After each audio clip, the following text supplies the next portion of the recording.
जादुई टीवी। सुनो, तुम्हारे बाबूजी तो कब के गुजर गए।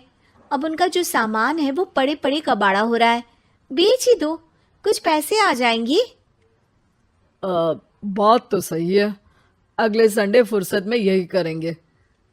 अगले संडे रोहित सारा सामान कबाड़ी को घर बुला के दे देता है।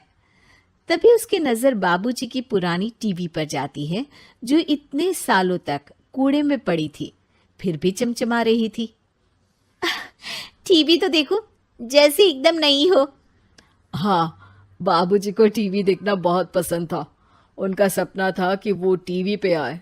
एक बार मौका भी था जब वो अपने गांव के गाने सुनाने किसी चैनल पर जाने वाले थे, पर मैं और मेरा भाई लड़ पड़े और बाबूजी को घर पर ही रुकना पड़ा।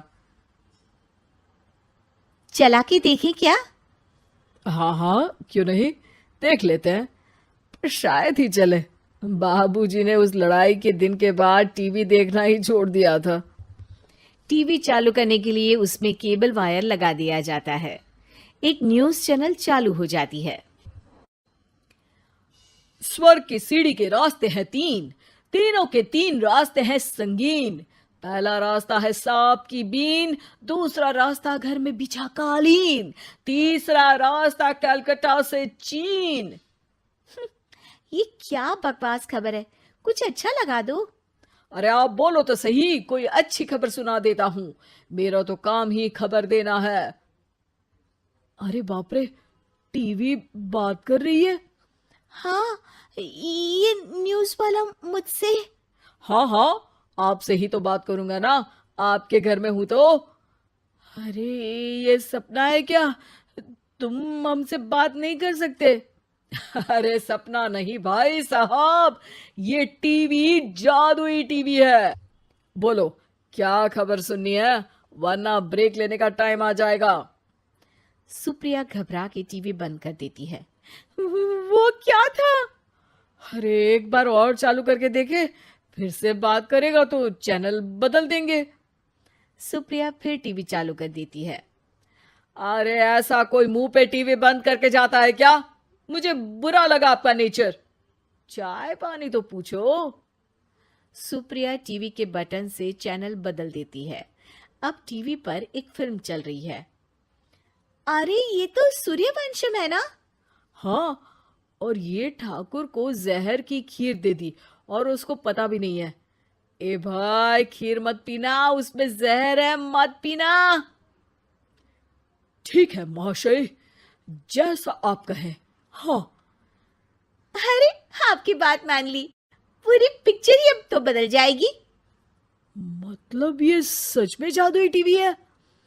तभी वहां कबाड़ी आ जाता है। भैया, टीवी के 150 रुपए दूंगा, चलेगा? अरे 1.5 करोड़ में भी ना दे तुमको ये टीवी हम। अरे 1.5 करोड़ खरीदने को होते तो तुम्हारे घर में ये पानी चाय नहीं पीता, अंबानी या टाटा के घर बैठा कोल्ड कॉफी पीता। रोहित कबाड़ी का हिसाब करके उसे वहां से चलता करता है और अपने भाई शशिकांत को फोन लगा के बुलाता है। शशि थोड़ी ही देर में वहां पहुंच जाता है। क्या हो गया भैया? अरे बाबूजी का टीवी याद है? हाँ हाँ, जिसमें घुसे रहते थे हमेशा वो, और अपने को कुछ नहीं देखने देते थे। अरे वो अब जादुई टीवी बन गया है। भैया, आपकी बकवास करने की आदत अब तक नहीं गई। अरे आपके घर में बच्चे हैं, अब तो बड़ों जैसी बात करो। रोहित जाके टीवी चालू कर देता है। टीवी पर एक जादू का शो हो रहा है जिसमें एक जादूगर है। अब मैं अपनी टोपी में से कबूतर निकालूंगा। श्रिंग ब्रिंग शरिंग बम फोपा फुफी फुफा पाउ। टीवी से कबूतर निकलता है और शशिकांत के सर पर आकर बैठ जाता है। भैया, ये क्या हो रहा है? भैया इसे उड़ाओ। ए कबूतर, जा जा, कबूतर चल निकल। अब मैं टोपी में से सांप। सांप सुनते ही शशिकांत कांप जाता है और भाग के टीवी बंद कर देता है। भैया, सॉरी भैया, मैं समझ गया ये सच में जादुई टीवी है, पर एक बार और ट्राई करते हैं। पर भाभी, कोई दूसरा चैनल लगा हुआ, जिसमें डर ना लगे। सुप्रिया टीवी चला देती है और न्यूज लगा देती है। अरे कितने दिनों बाद मुझे याद आया। बताइए क्या खबर सुनाओ। और ये नया आदमी कौन है? ये मेरा भाई है शशिकांत। ओह यस, वही है ना जिससे तुम लड़ लिए थे किसी बात पे, और तुम्हारे बुढ़ाओ पिताजी गुस्सा हो गए थे और टीवी को संन्यास दे दिया था। हैं? तुमको कैसे पता ये सब? इस टीवी में रहने वाले आदमी से लेकर कबूतर तक को तुम्हारे बाबूजी और तुम्हारी बातें पता है, इसलिए तो ये जादुई टीवी है। ये टीवी क्या कर सकती है वैसे? तुम जो मांगो दे सकती है। कहानी बदल सकते हो, खबर बदल सकते हो, कोई चीज मांग सकते हो। अरे भैया, ये टीवी मैं लेके जा रहा हूँ। बाबूजी का लाडला तो मैं ही था ना। अरे ऐसे कैसे? मैं बड़ा बेटा था। अब तक मेरे घर में टीवी थी ना। अब तक कहाँ गए थे पिताजी के लाडले? तुम्हारी गलती का एहसास भी है। अरे भैया, ज्यादा ना बोलो वरना भूल गए आपके दांत तोड़ दिए थे मैंने उस लड़ाई में। मेरी बीवी के सामने मेरी बेइज्जती करता है। रुक। दोनों भाई हाथापाई पे उतर जाते हैं। रुक, बताता हूं तुझे कि कौन बड़ा है। अरे छोटे का दम तो देख लीजिए आप। ये खबर आपके बाबूजी को देता हूं। तभी टीवी अचानक बंद हो जाता है। अरे शायद टीवी नाराज हो गया। और लड़ लो, आए बड़े खली बनने। टीवी से एक तेज रोशनी निकलती है और टीवी में बाबूजी दिखाई देते हैं। बापूजी आप? इतना चकरा क्यों रहा है? अपने बाप को नहीं पहचानता क्या?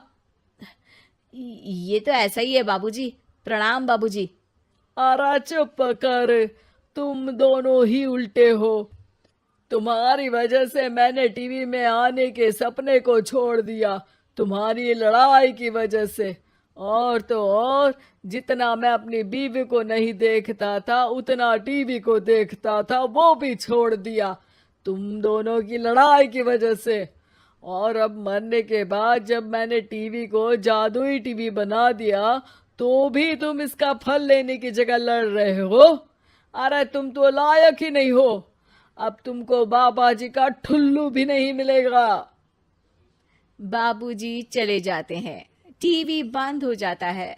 रोहित और शशिकांत गिड़गिड़ा के टीवी के सामने हाथ जोड़ के बाबूजी को बुलाते हैं, पर टीवी सिर्फ धुआं निकालता रहता है।